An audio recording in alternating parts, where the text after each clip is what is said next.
Okay, so just a quick reminder that for next time you're going to be reading Farmer Giles of Ham, which is in this book here, right? It's in the Tolkien Reader. It's a short novella that Tolkien wrote in between The Hobbit and The Lord of the Rings. And it's got funny little pictures too, so enjoy that. Do you have a copy I can borrow?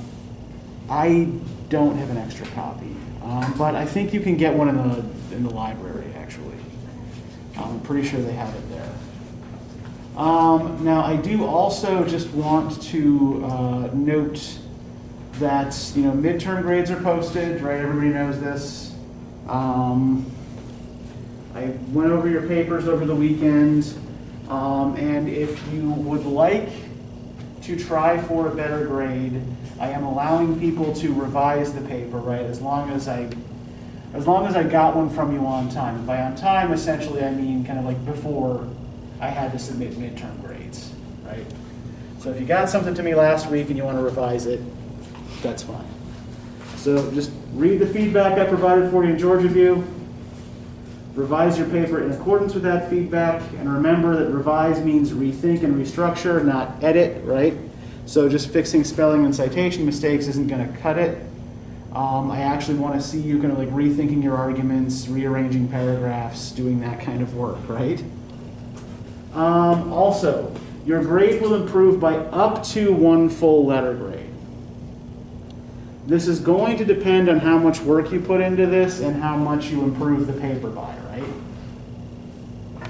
I can guarantee you that even if you somehow make the paper worse, which has happened, not very often, but it has happened, then you won't lose points, right?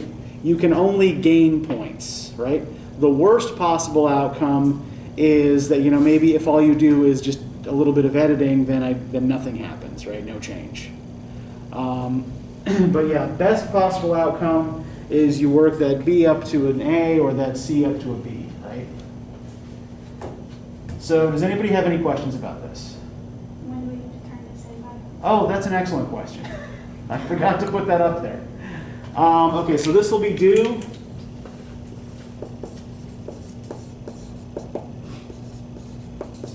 October 29th, so next Friday, right? Not this coming Friday, but the one following. Do you mind if I take a picture there real quick before you erase it? Yeah, go ahead.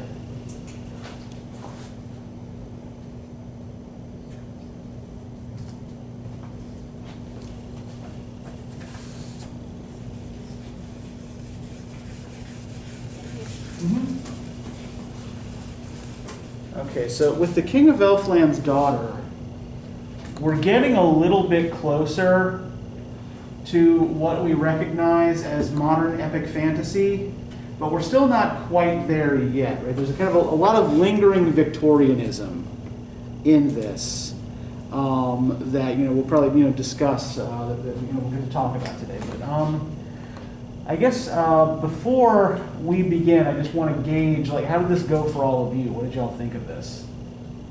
Some parts were a little confusing. Okay, what was confusing? Like, in chapter 1, it goes from his father talking to him straight to the wizard, like, when did he get there, how did he get there? Like, I was, confused, did he just magically appear there, or? Okay, so it's not strictly realist in the way it represents action, right? It seems in particular with its regard to space sometimes to not really care very much about say the journey someone has to take to get someplace, but more about the place itself, with the exception of the quest for Elfland, right, which is entirely about the journey. Anything else you guys found interesting or weird or confusing about this? How long was he there? How long was Alberic there? Yeah, how long was he in Elfland? Well, he's told when he comes back it's about 10 years. So that is one thing that we recognize as a difference here, right, is that the passage of time is different between the two worlds, right? So, Alveric is initially the son of, and then himself the lord of a place called Earl, right? And Earl is also referred to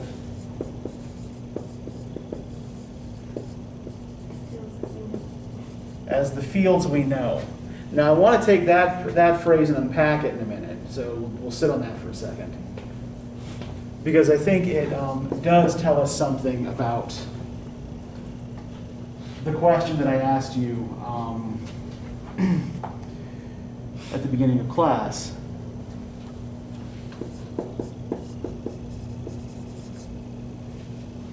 And does Elfland seem to have a fixed geographical location in relation to Earl?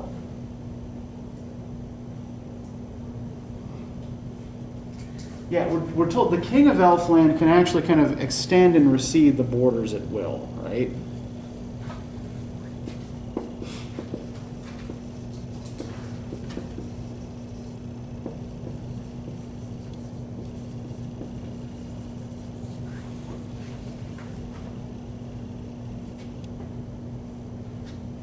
And time works very differently between the two worlds as well, right? So I want to point for a second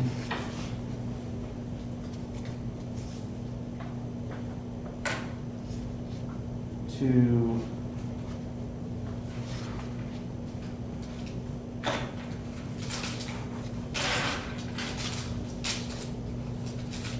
all right, where's that? So Elfland is described as being constantly in twilight, right?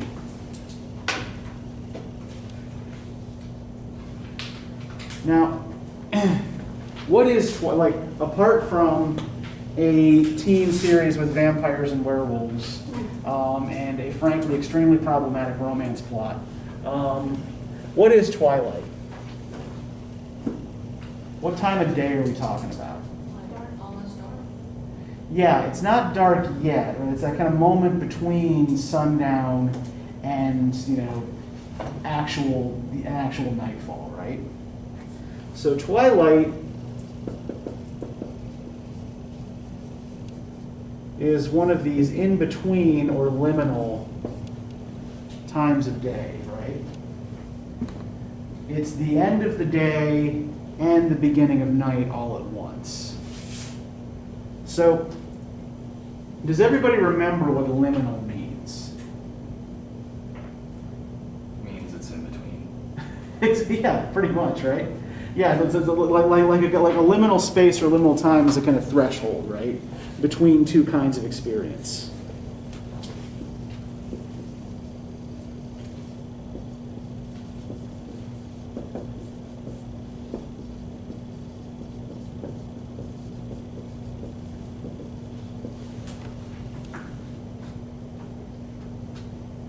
And in Elfland, all time is kind of compressed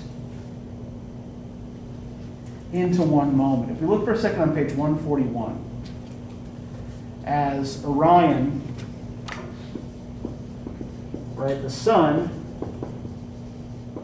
of Alveric and Lyrazel, is looking over the border. He moved 3 steps and came to the frontier itself. His foot was the furthest that stood in the fields we know. Against his face the frontier lay like a mist, in which all the colors of pearls were dancing bravely. A hound stirred as he moved. The pack turned their heads and eyed him. He stood, and they rested again. He tried to see through the barrier, but saw nothing but wandering lights that were made by the massing of twilights from the ending of thousands of days, which had been preserved by magic to build that barrier there. So we're not just looking at a place that is kind of like eternally at one time, right? It's a kind of compression of all time into a single moment.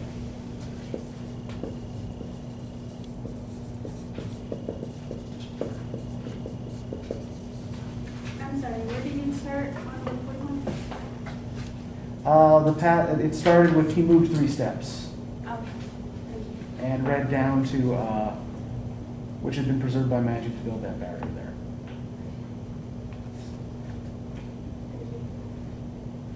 Now, meanwhile, if we look at the fields we know, right, the kingdom of Earl, the thing that fascinates Lyrazel and later on the troll Luraloo who come there is that things here change, right? That things are sometimes actually different.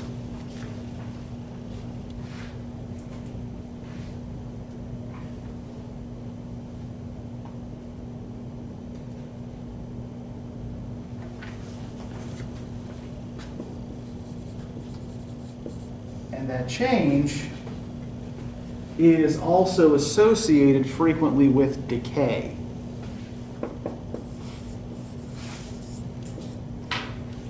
Right, for example, when the troll Luraloo comes through the barrier between Elfland and Earl, he carries with him a charm against time so that he does not become subject to it. And when Orion gives him a place to occupy in the castle,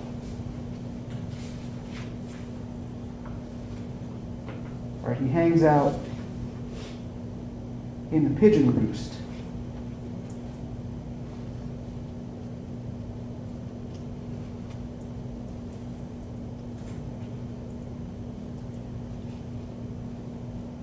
And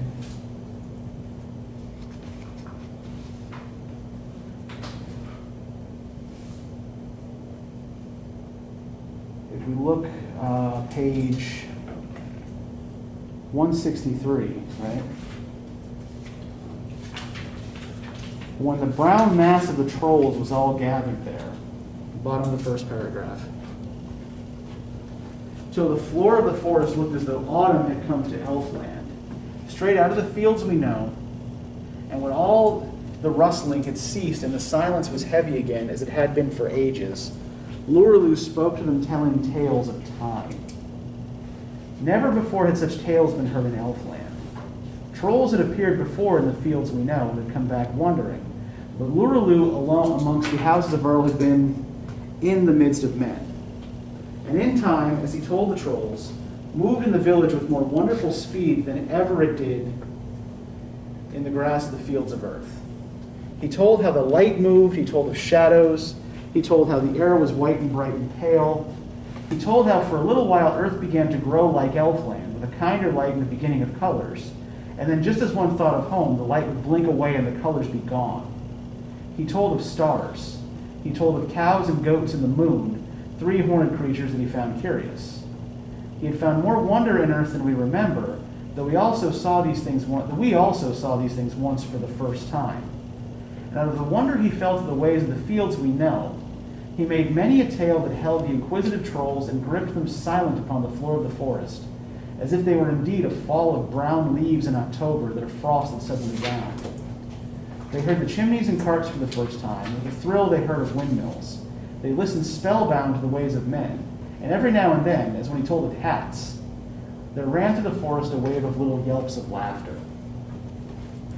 So one thing that I do want to note here is the season that they keep associating with earth and with the fields we know, right? What season are they always talking about?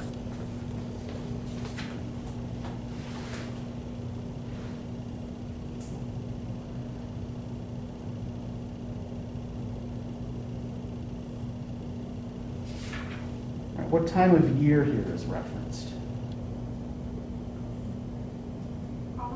Yeah.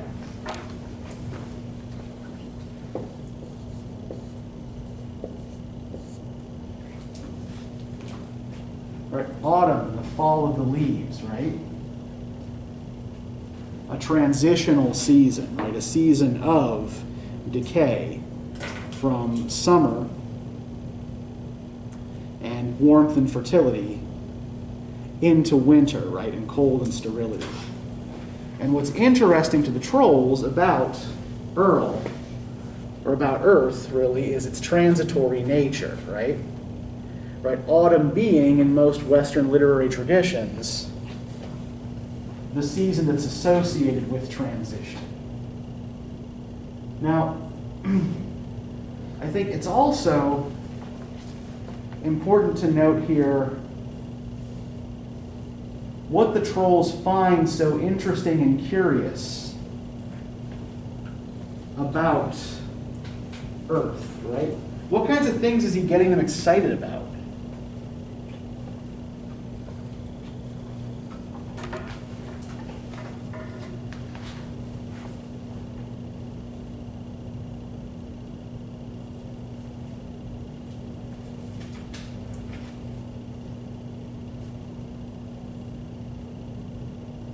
That the land changes from like Elfland.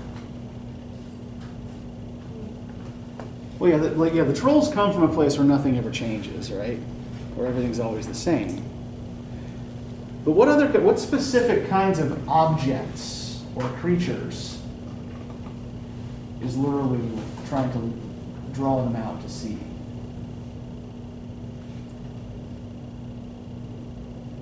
I believe you mentioned goats. Yeah, cows and goats, right? The moon, three-horned creatures that he found curious. Chimneys, carts, windmills, right? They find the idea of hats hilarious. So, what do all these things have in common for us?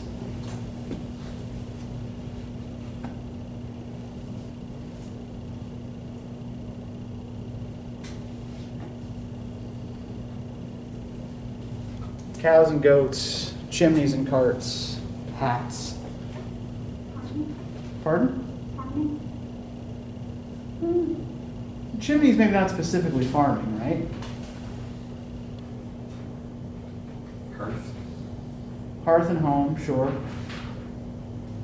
They're also, to us, completely ordinary, right?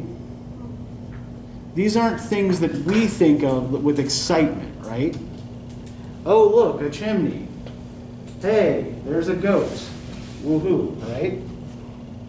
But to the inhabitants of Elfland here, right, these things are new and strange and wondrous, right? You know, hats are a cause of hilarity, right? It's like, wow, they wear things on their heads that's friggin' weird, right? So what Dunsany is playing with here, not just in this moment, but throughout the novel, is a pretty common trope in aesthetic theory. Right? That one of the things that art does, or one of its most important effects,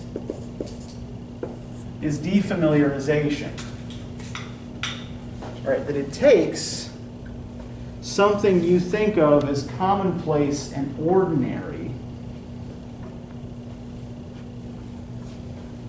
but presents it to you through the eyes of someone who's never seen that before, right? It's about kind of like refreshing your sensations.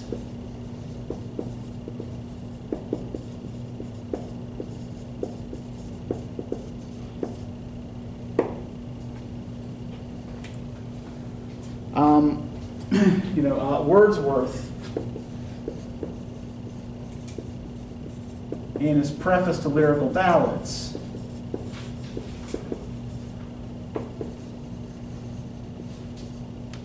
I believe in the 1805 version, argues that the poet's goal should always be to make the everyday look new, right? And to present it to your audience as though they're looking at it with fresh eyes. Which is something we also see him do in much of his poetry. He often, in one of his most famous poems, Lines Composed of Upton Abbey, he's there with his sister Dorothy taking a walking tour that's familiar to him, but that she's never done before. So he's enjoying the sensations of watching the walking tour through her eyes, right?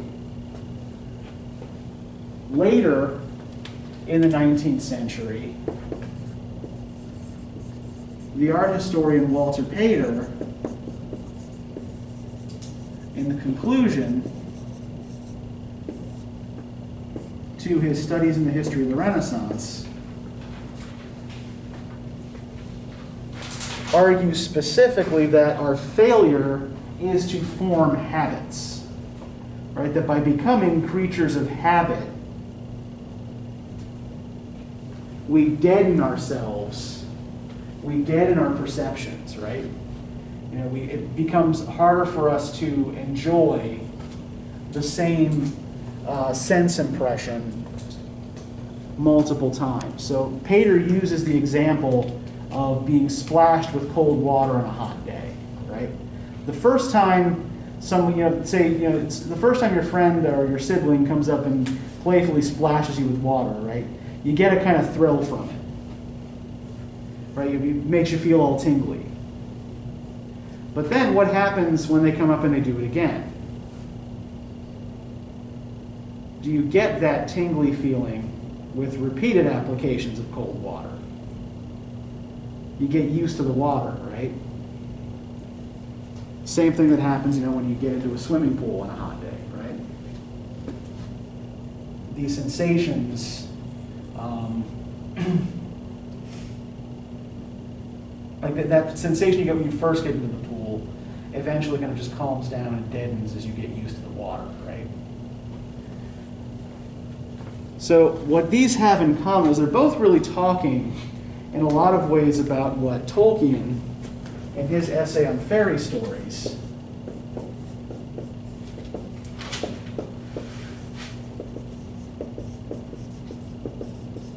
calls recovery.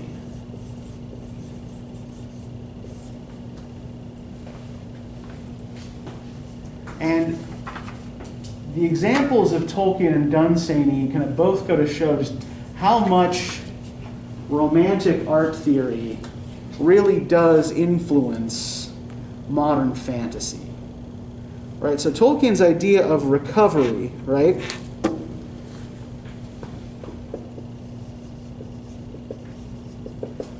He calls regaining a clear view.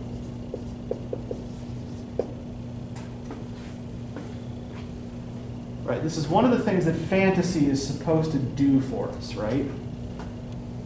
By presenting familiar objects to us in a new light, we're supposed to regain a clear view of them.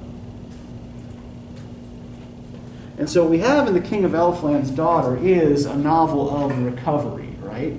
On the one hand, literally in terms of the plot. Right? It's about reuniting a family, right? Alveric trying for years to find Lyrazel, and Orion, their son, trying to reconcile the two sides of his being, right? The earthly and the elvish.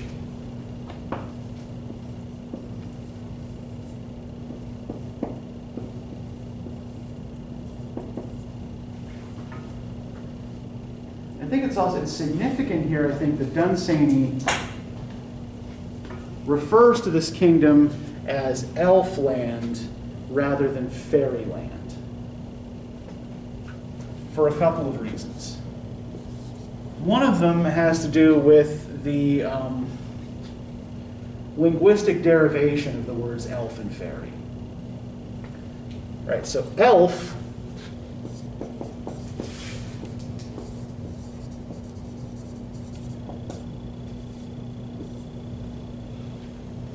has Germanic roots. Right? It's an Anglo-Saxon word.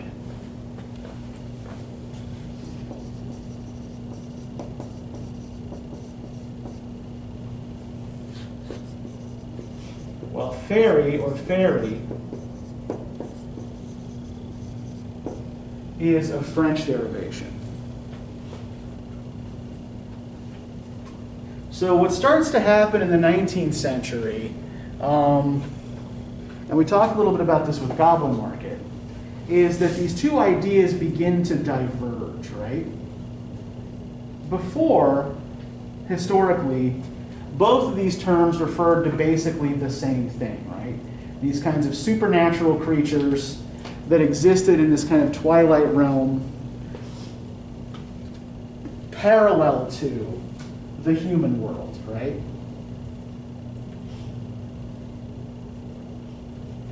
That sometimes, say, imitated our habits, and were often blamed for, bringing, disease or, a curse, or even sometimes weird blessings, right? So they follow, there were these beings that, lived alongside us, but you couldn't see them most of the time, and they followed their own particular codes of morality and behavior. Now, elf eventually comes to refer primarily to the human-sized noble fairies that do things like form courts, right? And fairy comes to refer to their diminutive cousins, like the goblins in Goblin Market. Right? So we often think of fairies as tiny little people with butterfly wings and antennae and things like that, right? But the word elf doesn't conjure that up for us anymore. So fairy comes to be associated with these smaller, more childlike figures. And elf with these beings of more majesty and power, right?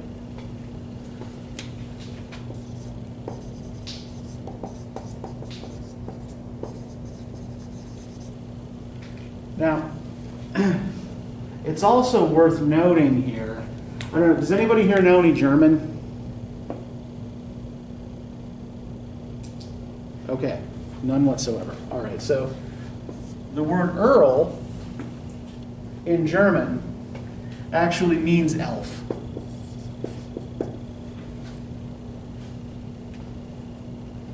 So Dunsany, probably quite intentionally here, gives his human kingdom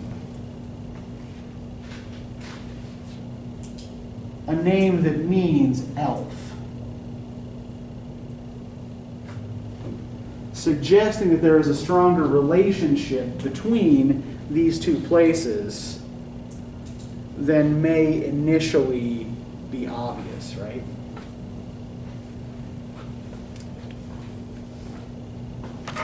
So let's try and unpack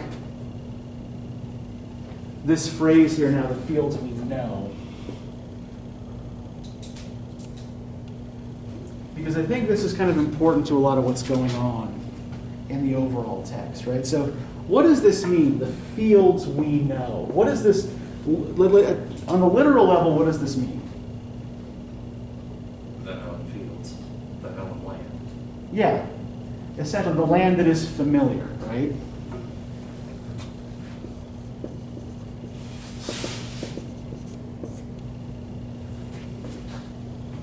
But what does it mean to know? If you know something, what does that mean? You can see it, recognize it, Mm-hmm. conceptualize it. Yeah, and you're certain of it, right? When we're talking about knowledge as opposed to, say, belief or opinion, right? We're talking generally about things of which we are certain. So the fields we know are associated with a kind of certainty, right? This is what is. And we can find some of this, I think, in the religion of the Freer, who is deeply confused and kind of offended by Lyrazel.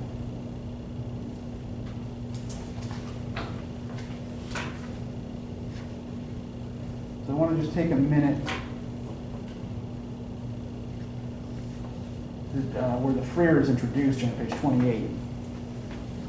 Right. Thence Alvaric and Lyrazel went to the holy place of the Freer. I'm sorry, what page was that? Page 28. And when they found him, Alvaric asked the Freer to wed them with Christum rites. And when the Freer saw the beauty of Lyrazel flash amid the common things in his little holy place, for he had ornamented the walls of his house with knickknacks that he sometimes bought at fairs, he feared at once she was of no mortal line. And when he asked her whence she came, and she happily answered, Elfland, the good man clasped his hands and told her earnestly how all in that land dwelt beyond salvation. But she smiled, for while in Elfland she had always been idly happy, and now she only cared for Alvaric. The Freer went then to his books to see what should be done. So there are a couple of things I want to sort of pull out of this here, right? So first off, what does the Freer surround himself with? Yeah, little knickknacks, right? These trivial little objects, right?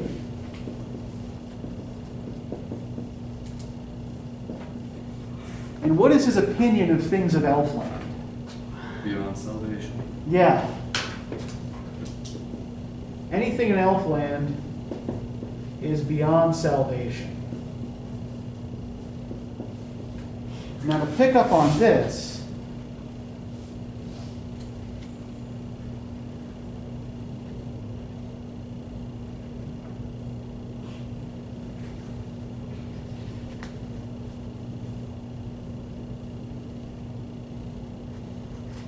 right, there's a passage I can't find at the moment where the king of Elfland has a horrible vision of his daughter being in heaven and trying to reach out to him but being unable to get to him, right?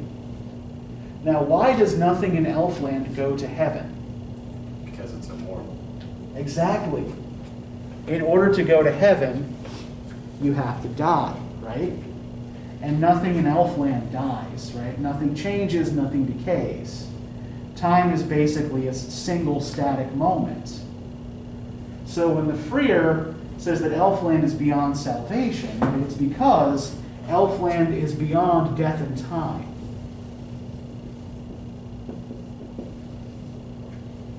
According to the Freer's religion, right, if you cannot die, you cannot be saved.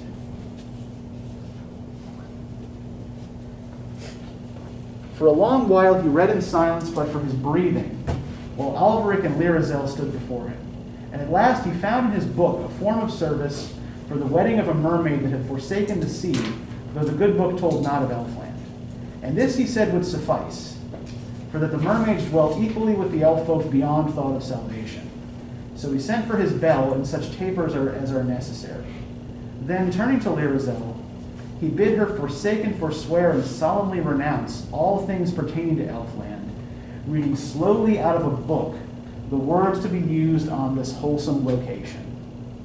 It's a wholesome occasion.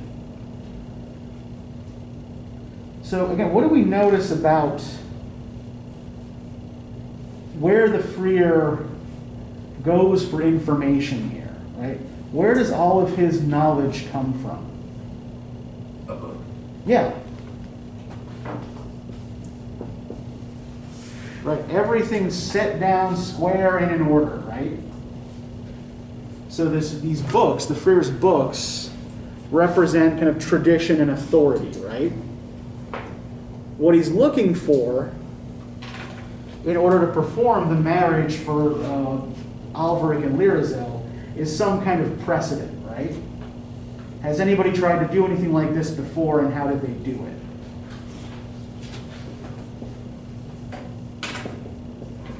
And the closest thing he can find is, this ceremony for a mortal marrying a mermaid, right? It's like, okay, that's close enough. Now, meanwhile, if we look at the way the king of Elfland accomplishes his magic, right, it's also through writing. Right, the king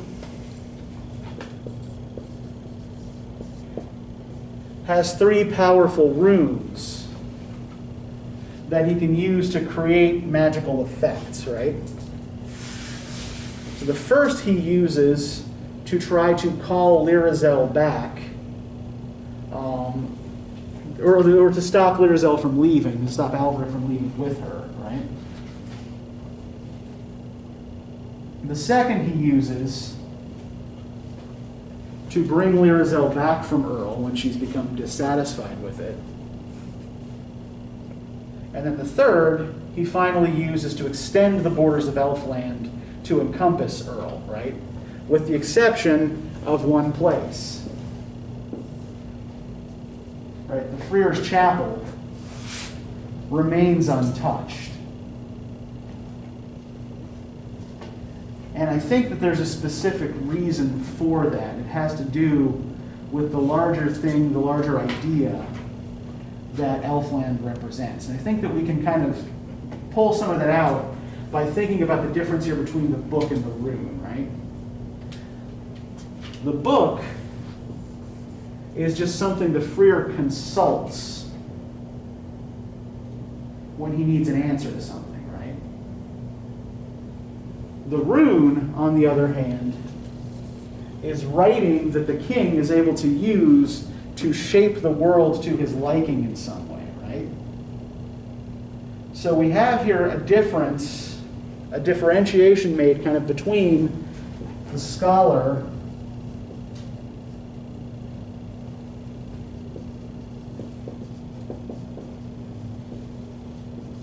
and the artist or author, right? One of whom lives in a world of change in which tradition provides structure. The other of whom lives in this kind of eternal realm, the shapes of which are dictated by his own imagination, right?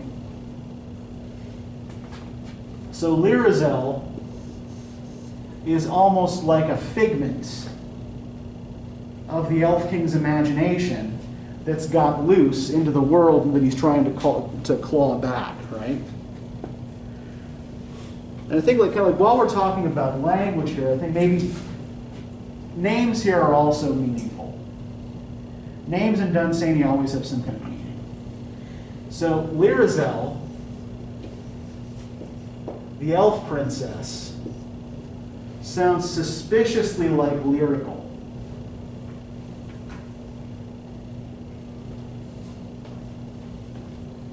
Almost as though she is, say, poetry or music embodied in some way.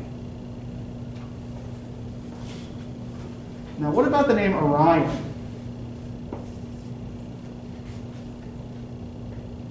Referring to the stars?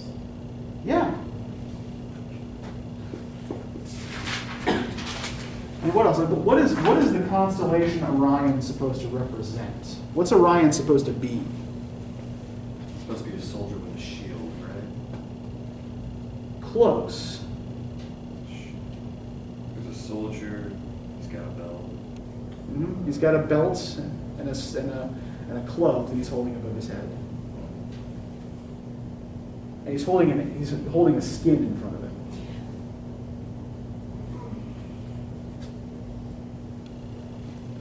Orion is, what's that? A warrior? You're thinking along the right lines, but somebody who kills animals rather than people. Oh. Yes, Orion is the hunter.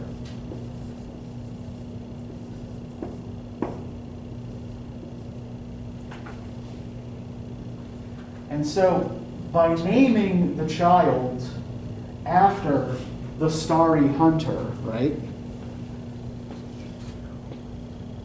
what's being done here, like this is a kind of union of the two sides of his heritage, right? The human side enjoys the hunt. The elven side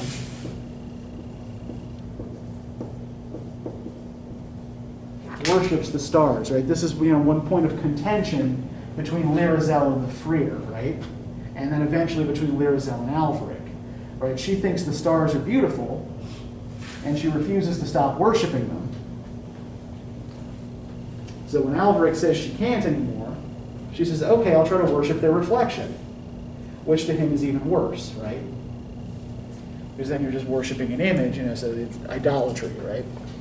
But I think it's probably worth thinking about the difference as well between the things the Freer holds sacred and the things that Lyrazel tries to worship.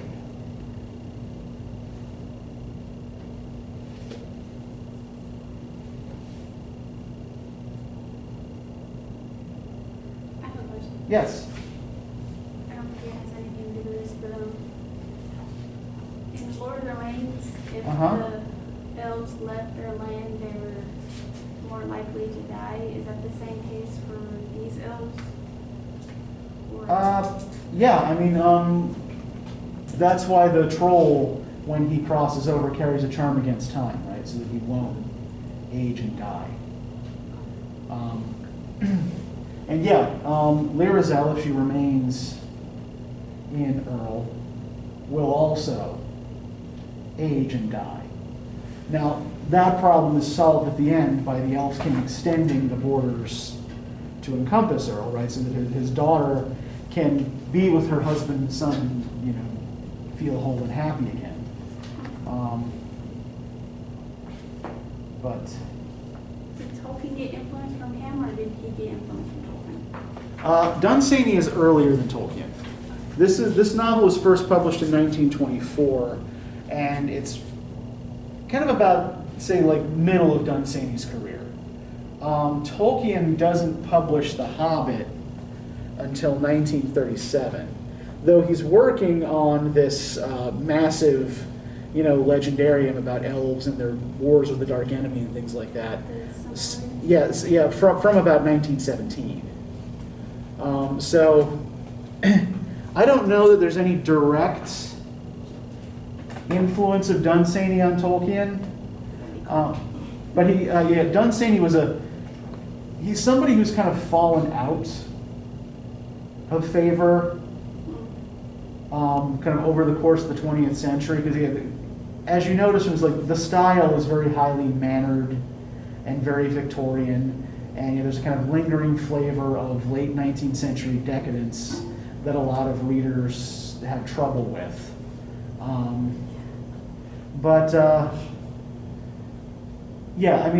think it likely that Tolkien had at least read Dunsany, and maybe decided on this as a direction he didn't want to go. But I think that Dunsany's extended fairy stories actually do kind of give Tolkien something to think about in his musings on the fairy story and what it's supposed to do, right? There's this recovery. Right, remember, the other two elements that follow this in Tolkien's scheme are escape and consolation. Right, so you have this recovery of sensation, right? And we actually get a specific example of this when Alveric is trying to find the Elfin Mountains again. There's a point where he finds he sees an old toy of his that had been lost when he was a child. And by the time he'd lost it, it was an old and shabby thing, right? But in Elfland, right, he sees it again as he saw it when he was a kid, right? As this, wonderful magical object. So it's kind of refreshment of imagination, right? Now, escape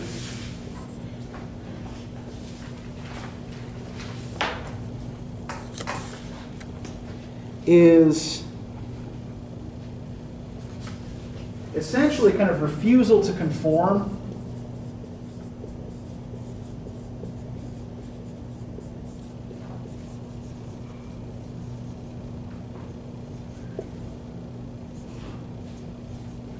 To the everyday. Right. Escape is imagining things that are outside of the real, or what we think of as the real. And the most important escape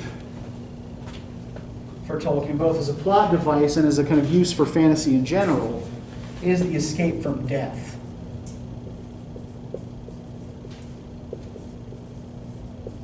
Right, that fantasy gives us a kind of temporary escape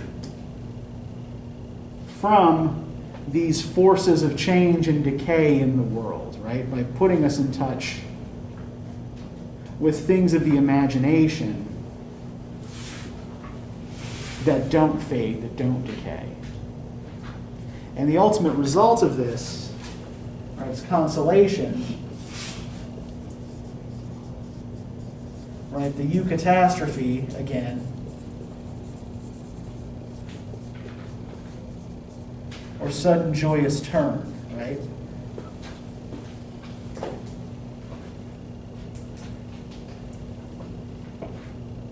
When you are able to return to the real world with your vision refreshed, no longer feeling like a prisoner of the mundane, right? And of course, the eucatastrophe in this case comes at the end of the novel when the Elf King uses his last rune to extend the borders. And Alveric, Lyrazel, and Orion can all come together.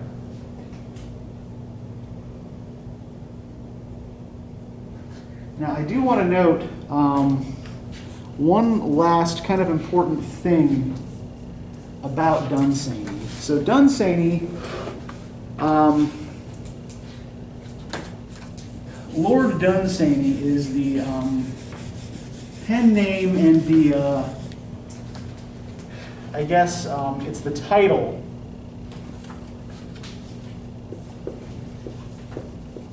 of Edward John Morton Drax Plunkett. British aristocrats tend to collect names like other people, like collect, I don't know, like spoons or shot glasses or something, right?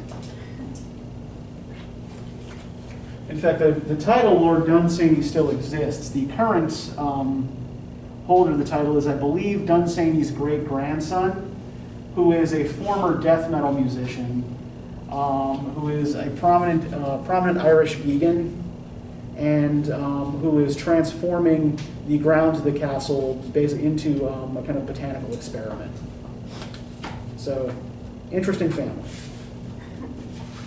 But Dunsany, right, as I mentioned, right, is, despite the English name, Irish, right? So he comes from the same Anglo-Irish group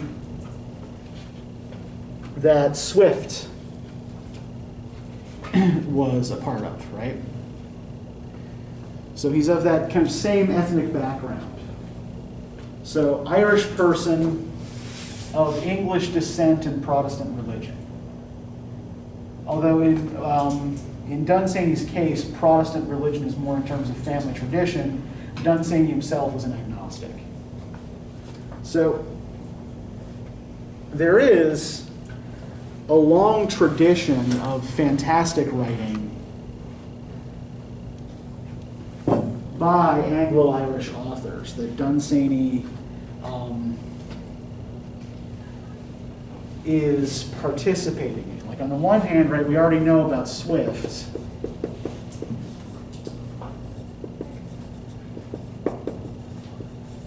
Who publishes Gulliver's Travels in 1726. The last true Gothic novel published in the heyday of that form, was by an Anglo-Irish clergyman named Charles Maturin. It's called Melmoth the Wanderer.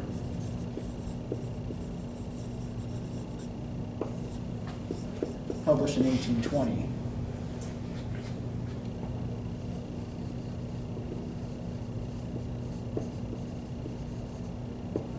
One of the first modern vampire stories is published by Sheridan Le Fanu in a collection of stories called a collection of horror and fantasy stories called In a Glass Darkly. Does that say Melmoth? Melmoth, yes, Melmoth.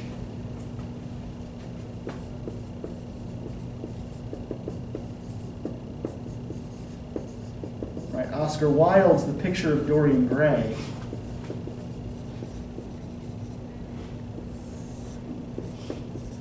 first appears in 1890, and of course, probably the best known vampire fiction of all time, yet Bram Stoker's Dracula first appears in 1897, right? So there's a long history of Anglo-Irish writers working in the fantasy genre. And I think one thing that is particularly interesting to me about this is, Gulliver's Travels notwithstanding, how many of these fictions are concerned with a kind of resistance to change and decay, and an attempt on the behalf of either a protagonist or a villain to achieve immortality of some sort. I mean, like, for example, in the case of, Dorian Gray, sort of trying to offload his aging and, the activities that corrode his soul onto a picture, right? That he keeps up in the attic, keeps getting older. Dracula and the vampire Carmilla in a Glass Darkly are, immortal bloodsuckers, right? But yeah, there seems to be this kind of general anxiety about change and decay in a lot of Anglo-Irish writing, particularly that which can be connected to fantasy, to the fantastic. Now, the other thing that's important to know about Dunsany is the context in which he's writing. So, Dunsany is loosely associated with a movement in the late 19th and early 20th centuries that is known as the Irish Literary Revival, the Celtic Revival, or the Irish Literary Renaissance. Right? These all mean the same. You will see all three of these terms used. They all refer to the same thing, right? So, what's going on, kind of like roughly 1890 into about, let's say, the 19-teens, is you have Irish writers, actually mostly Anglo-Irish writers, who are attempting to write in English using specifically Irish cultural materials. So,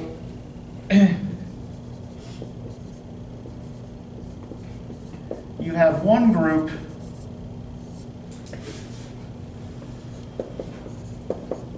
most prominently represented by the poet W.B. Yeats that's primarily interested in myth and folklore and bringing kind of myth and folklore elements into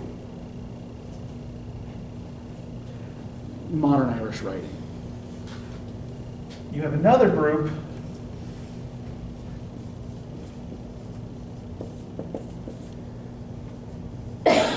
which includes Lady Gregory and the playwright J.M. Synge, who write plays primarily about Irish country life.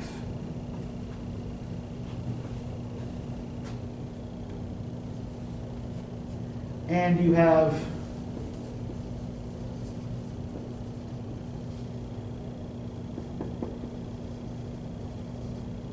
another group who are attempting to apply modernist literary techniques to contemporary Ireland and its culture and politics. So these would be people, these are, with the exception of George Moore, these are mostly people who come along a little later, like James Joyce and Sean O'Casey.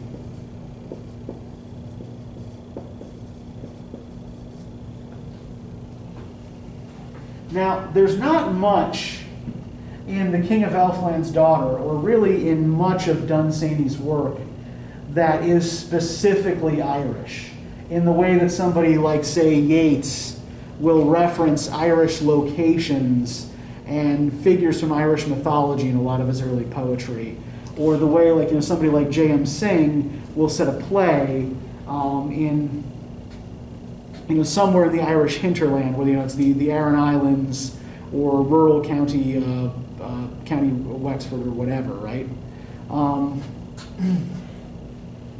But I think there is some dialogue going on here with the larger currents in this, particularly like the revival of certain folk beliefs and traditions, right?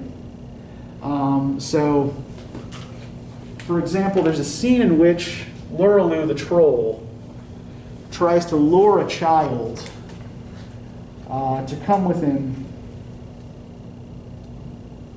to Elfland.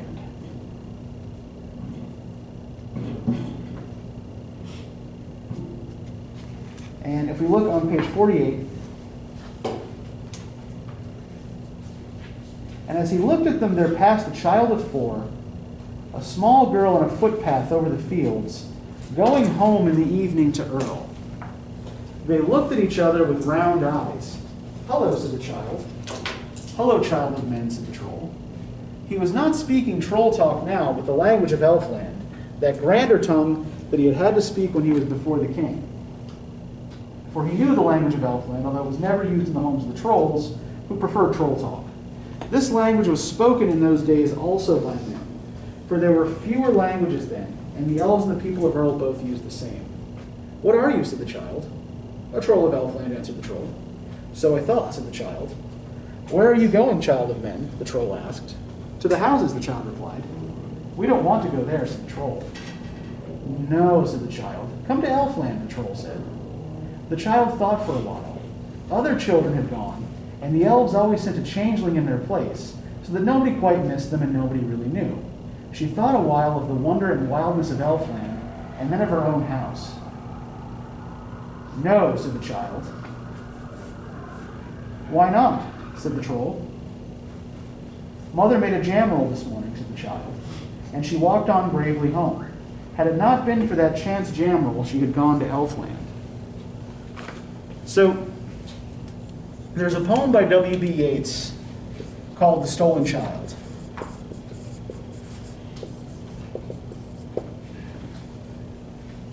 Which is considerably earlier than The King of Elfland's Daughter. I think The Stolen Child is from sometime in the 1890s. And The Stolen Child kind of works on this same changeling motif, but the ending is different, right? The child chooses to go away from the fairies and to forget the kind of like mundane joys of earth, right? Whereas in this case, we actually have the opposite happening. Because the child is anticipating this jam roll that her mother has made, she chooses not to go off with the fairies. And that seems to be the choice that most of the people in The King of Elfland's Daughter make, right? To ignore the presence of Elfland and to stay away from it. And it seems like it's only a particular sort of special class of people like Alveric who are able to kind of like connect to this kind of dream world and enter it. So we're about out of time, so I'm going to leave it at that. And I think that like some of this will be a little bit helpful actually for thinking about Farmer Giles of Ham for next time. So let me put up the guide questions for you.